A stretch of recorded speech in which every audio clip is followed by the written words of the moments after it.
Verím v to, že niektorí z vás ešte stále posielajú poštu, teda nemyslím tú elektronickú poštu, ale takú tú papierovú a možno by sa vám na písanie listov zišiel takýto krásny, priam okrasný papier a Danka nás ho dnes naučí vyrábať.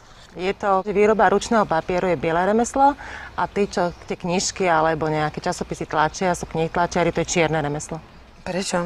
No, lebo sa tam robí s farbou a biele remeslo sa robí s papierom, ale kedysi sa robili z látok, ale teraz môžeme recyklovať nejaké papiery, ktoré máme doma, napríklad obaly z vajíčok, nejaké noviny.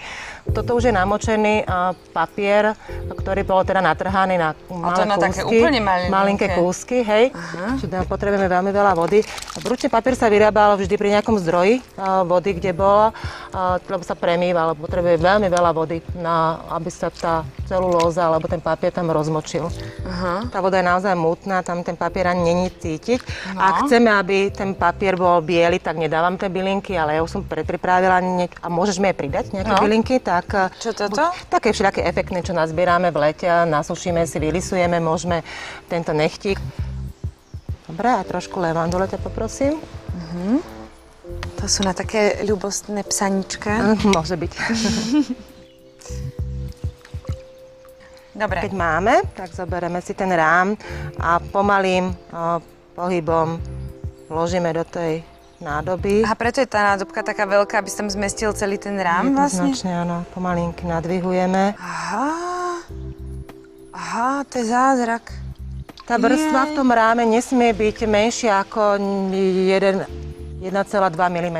Čiže nesmie byť tenšia, lebo on ten papier samozrejme tým, že my ho budeme dávať ešte lisovať, aby sa úplne stenčil, tak odparuje sa voda a aby sme ho nemali úplne deravý, ale ako aby tá vrstva bola rovnomerná. Keď to máme, dáme to na tie separačné plienky a teraz preklopíme. Nadvihneme opatrne.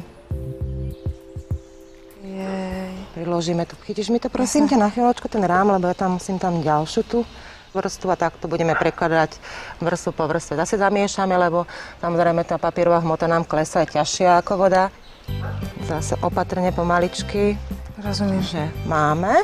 No, takže takto to tam... A keď tako navrstvíme, ďakujem, navrstvíme, tak potom to len zaťažíme knihami alebo neviem nejakým. No a potom čo? Necháme uschnúť ten papier, oddelíme tie separačné plienky, oddelíme ten papier a potom buď povystriheme nejaké takéto obálky, alebo spravíme na tomto takom pozdrave sú kúsky toho ručného papieru.